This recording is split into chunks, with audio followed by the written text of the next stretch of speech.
We've been calling it the ultimate gift, a selfless gesture by a citizen soldier who's thankful for the service members who came before her. Tonight, we're taking you inside the operating room where a portion of her liver was transplanted into a dying Vietnam veteran, a recipient she chose not to meet. Megan Healey now with the conclusion to this incredible story. Megan. I'm able to sip water.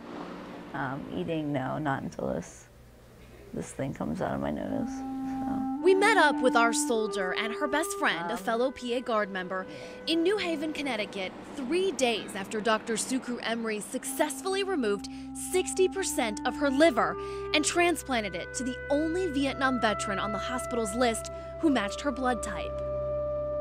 I think when you get to that point where you realize you are willing to give up your life or risk your life to save a friend or a fellow vet, and that's kind of all of what it's about. The pair, though generations apart, were separated by just one wall during the long, complicated surgery.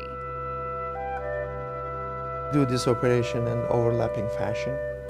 So the donor and recipient pairs, and then one goes a little early, one goes a little later. Well, we went walking around this morning, the whole floor, but I just tried to, not look in any of the rooms or anything. I just really needed to get my exercise, so, I'm happy for him. I really am. She doesn't know if he'll ever write back to the letter she sent him. I want that for this man. I want, if he has sort of a negative perception of, of this country or whatever, I just, maybe this would change him just a little bit. But she did receive a message right before she went under. He had said to tell me Semper Fi, which is a Marine term. So he must be a Marine. So that's interesting to know about him. And for a proud soldier who's always giving, that's more than enough. To see the smile on her face, like every time they tell her the recipient's doing well, it's something that's hard to almost choke back the tears because she's just so happy for him.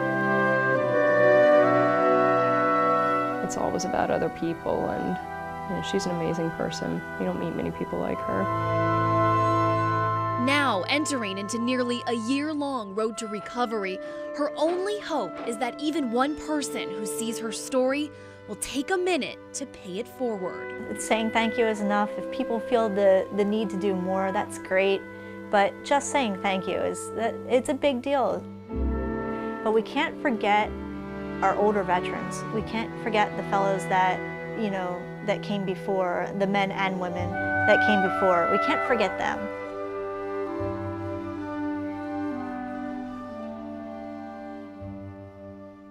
And that really is her message. That was about a month ago. Our soldier returned home to Pennsylvania last week, but unfortunately suffered a few complications over the past few days. She is back in the hospital tonight, but told me via text today she is expecting to be released tomorrow. And just in case you were wondering, she said if she had this to do all over again, she would. This is just a minor complication, a minor bump in the road. Talk about pay it forward. I mean, to the max. And that wall was as close as they would get. Yeah, he did send her that message before surgery, and she did receive a gift basket after surgery. She didn't really get into it with me exactly what it said, but it said Semper Fi again and something about her being his angel. So incredible series. Yeah. Thank you, Megan, and we'll be right back.